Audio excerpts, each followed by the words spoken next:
اللہ رب العالمین تمام عالم اسلام کو عید کی خوشیاں نصیب فرمائے۔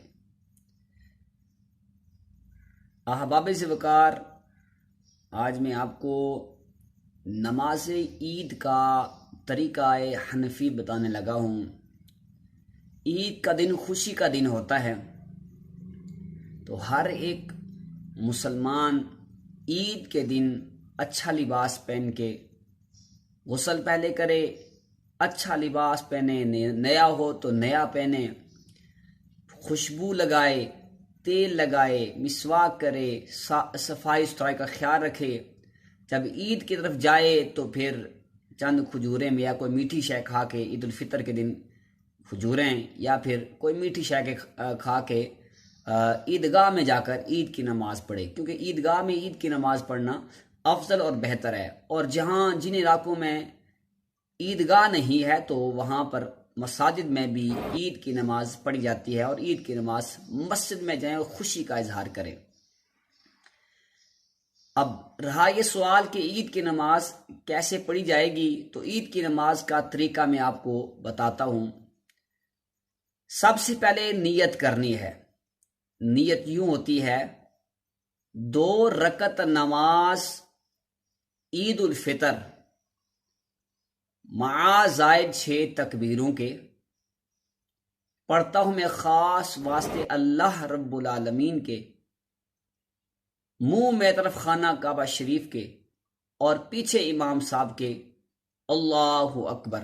اچھا، یاد رکھیں کہ جو دل میں نیت آپ کو بتائی ہے، یہ دل کے ارادے کا نام نیت ہوتا ہے۔ یعنی جب مسلمان مسجد کو نکلتا ہے تو اس کے دل میں یہ نیت پہلے ہی سے موجود ہوتی ہے کہ میں مسجد اس لیے جا رہا ہوں، وہاں جا کر عید الفطر یا عید الاضحیٰ کی نماز پڑھوں گا، یا کوئی بھی نماز پڑھنے کے جب اپنا گھر سے نکلتا ہے اس کے دل میں یہ نیت ہوتی ہے کہ وہاں جا کر میں نماز پڑھوں گا۔ تو دل کے ارادے کا نام نیت ہے۔ تو جو یہاں سے چل پڑا غسل کر کے، اپنے صفائی ستھرائی کر کے مسجد کو گیا، عیدگاہ کو گیا، تو اس کے دل میں نیت ہوتی ہی ہے۔ تو لیکن زبان سے کہہ لینا افضل اور بہتر ہے، مستحب ہے۔ تو یہ نیت اس طرح بنا کرے گا کہ میں 2 رکعت نماز واجب عید الفطر مع زائد 6 تکبیروں کے، یعنی 6 زائد تکبیروں کے، منہ میں طرف خانہ کعبہ شریف کے، پیچھے امام صاحب کے اللہ اکبر کہہ کے ہاتھ کانوں سے مس کریں، اور پھر ہاتھوں کو آ کر باندھ لینا ہے۔ پھر ثنا پڑھنی ہے۔ ثنا پڑھنے کے بعد پھر اللہ اکبر ہاتھ اٹھانے ہیں اور ہاتھوں کو بالکل چھوڑ دینا ہے۔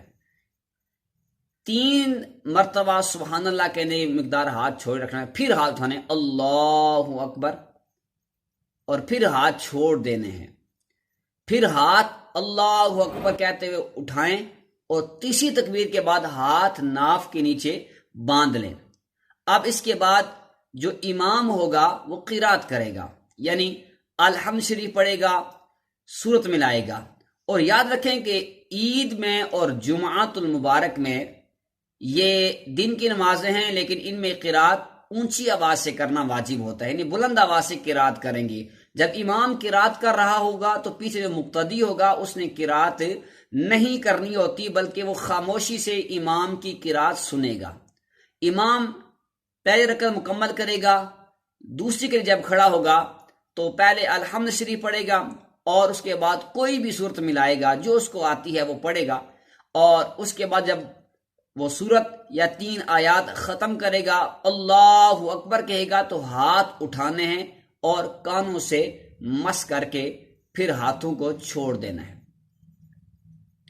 پھر اللہ اکبر کہہ کے ہاتھ کانوں سے مس کریں اور چھوڑ دیں، پھر اللہ اکبر کہہ کے ہاتھ کانوں سے مس کریں اور چھوڑ دیں۔ جب چوتھی تکبیر کہے گے اللہ اکبر، تو اس وقت ہاتھ نہیں اٹھانے، ہاتھوں کو بلند نہیں کرنا، بلکہ وہیں سے رکوع میں چلا جانا ہے۔ اور رکوع کرنے کے بعد، یعنی رکوع مکمل ہو، سجدہ مکمل ہو، تو اس کے بعد جب امام سلام پھیریں گے تو سارے مقتدی امام کی اتباع میں سلام پھیر دیں گے۔ تو یوں یہ ہمارا عید کی جو نماز تھی یہ مکمل ہو گئی ہے۔